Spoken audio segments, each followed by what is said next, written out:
Hello, I'm Dr. Heather Moore, owner of Total Performance Physical Therapy. You're most likely here because you're experiencing some degree of numbness or tingling in your hands. This numbness and tingling may be every day, it may be every week, it may be every month. You may not know when it comes on, but you know that there's a problem. This is very common in many of the cases that we treat every day at Total Performance.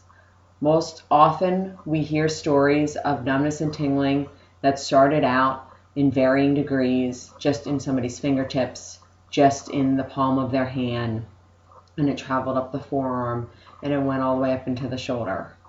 Most of our patients are like the ones that you read, where they start off and they start off with little tingling, and then it progresses into not even being able to hold a coffee cup or their grandchildren, or be able to type at work, or type on their smartphones. This is very common, and this is something that cannot be ignored. Most people hope that the numbness and tingling will go away on its own, or a drug will fix it, or maybe there's a surgery out there that will make it better. Unfortunately, many times drugs and surgeries do not work to fix the numbness and tingling, and ignoring it certainly doesn't work. If you have an isolated incident of numbness and tingling, and an isolated incident is it happens once a year, you sleep with your arm over your head and you wake up and you have some numbness and tingling in your arm. You can't recall the last time that you had numbness or tingling, but you just know that prior, in years past, you had it once or twice. Those are isolated incidences. That's not indicative of a problem. When we talk about numbness and tingling, that is a medical issue and that is cause for concern. It is when it happens once a month. It's when you can recall the last time it happened. It's when you sit at your desk every day and your hands go numb, or you wake up in the morning and your fingers tingle, or at least once a week you feel some sort of numbness and tingling. This is serious and it's not to be ignored. When we talk of numbness and tingling, it means there's a nerve problem. Something is going on with the nerves, whether it's a disc herniation, whether it's a muscle entrapment, whether there's a carpal tunnel syndrome going on. There's something medically that needs to be diagnosed and needs to be fixed. One of the major problems with numbness and tingling is people let it go on for a long time, thinking it's normal. People let it progress until it's there every day and they're dropping coffee cups and they can't write with a pen and they've begun to lose strength.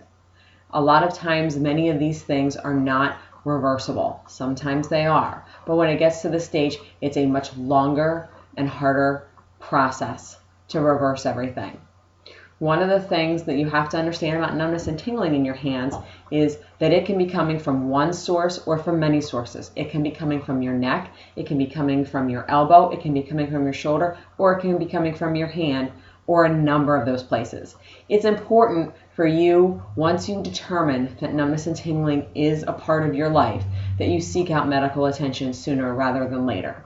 We don't have to do any sort of special tests to figure out if you have a medical issue. If there's numbness and tingling going on, you have a medical issue and you should seek medical attention ASAP. What happens when you have numbness and tingling is there is an irritation of the nerve. And what the nerve does is it controls how you feel and sensation, and it also controls strength. So losing strength in your hands and your arms and losing feeling in your fingers is a very real possibility the longer you let it progress. Today we're going to go through some possibilities of where this nerve irritation could be coming from. And again, it's very difficult to diagnose this over email or even on the phone or just by doing things at home yourself. You need to get in to see a neck specialist to be able to diagnose where this nerve irritation is coming from. One of the things we're going to talk about tonight is cervical herniation, or you have a disc that's bulging in your neck. Many people get an MRI and they have this diagnosis. I'm here to tell you that 85% of Americans have a bulging disc. I know personally I have 5 bulging discs. I've had an MRI. They are all in my back. I have no pain. I have no numbness. I have no tingling. So even though you may have a diagnosis of a disc herniation, it does not mean that it's going to be the cause of your numbness and tingling.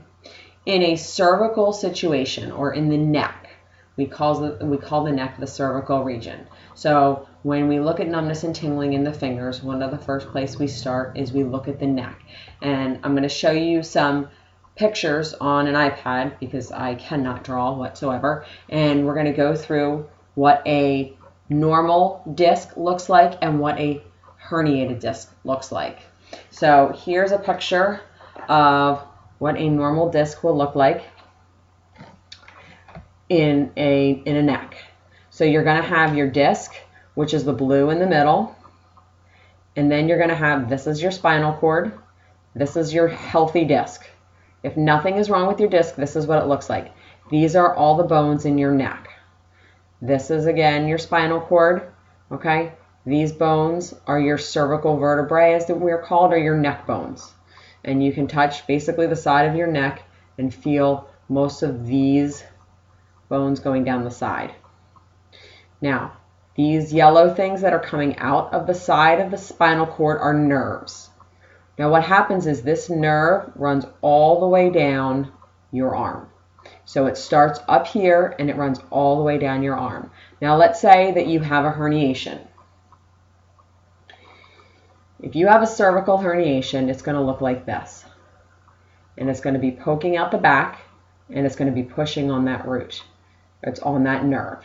So this cervical herniation, there's a normal picture, there's an abnormal picture. Okay? So this is normal.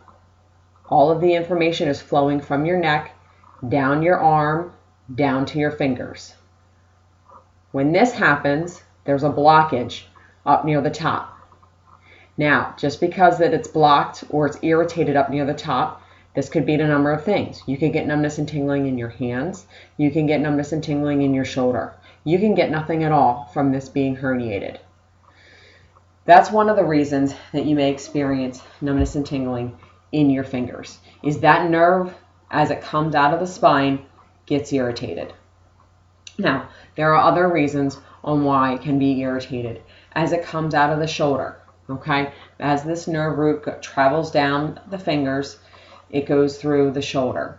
And as it goes through the shoulder, there's a number of ligaments, there's a number of bones, and there's a number of muscles. So if this nerve gets caught up on a ligament, on a muscle, or on a bone, then it can be irritated. You ask, how does this happen?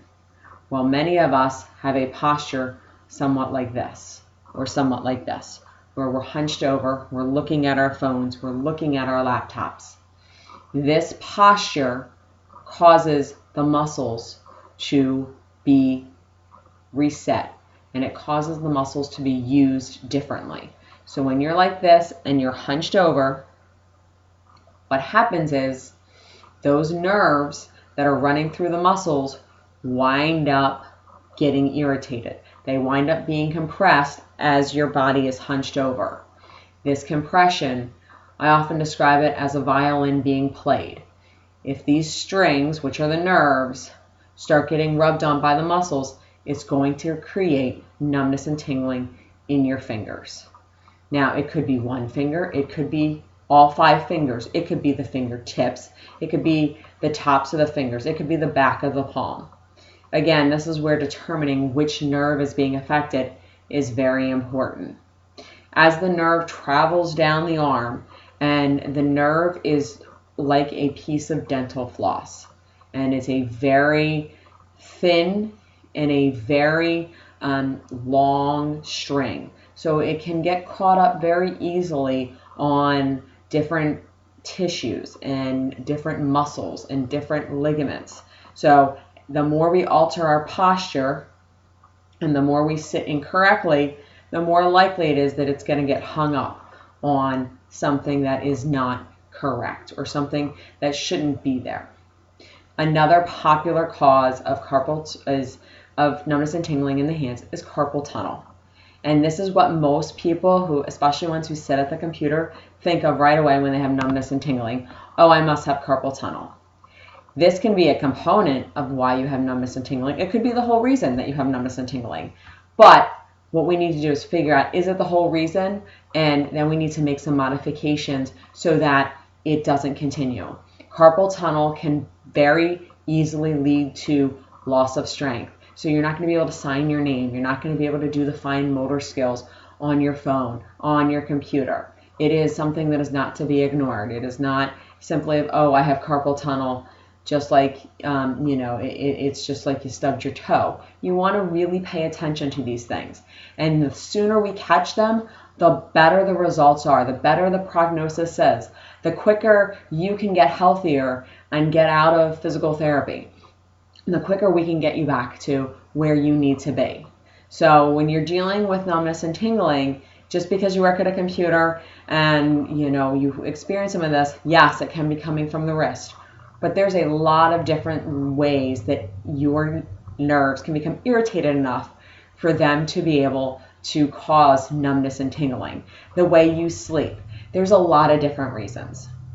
So what I ask of you is that if you are experiencing numbness and tingling, it is very important that you find the diagnosis, you find the reason, and you go to a neck specialist, someone who has seen this thousands of times, someone who knows what they're doing. So next to this video, you're going to see two options. You can click on the option for us to send you a report. And what we'll do is we'll send you a report on how to help you correct your numbness and tingling, along with some other valuable information that we can give you regarding numbness and tingling and regarding posture and regarding things you can be doing to change the outcome and to change that numbness and tingling. The other button and the other link is going to be for a free screen. If you want to jump right to it and you know you have a problem and you want a neck specialist at Total Performance Physical Therapy to take a look at you because you know there's an issue and you want to get started fixing it sooner rather than later, then click on that button, enter your information, and someone from our office will get right to you. In doing this in the decades that I have done, I know for a fact that the longer that you wait to take care of numbness and tingling, the worse it gets. It will not go away on its own. It will not go away through medication. There are things and changes that need to be made in your lifestyle and with your posture and things that we are able to make that will help you. The sooner you're able to get in and the sooner you're able to get help, the sooner you're able to feel better. So go ahead and click on one of those links right now and we'll make sure to either contact you or get that information out to you right away.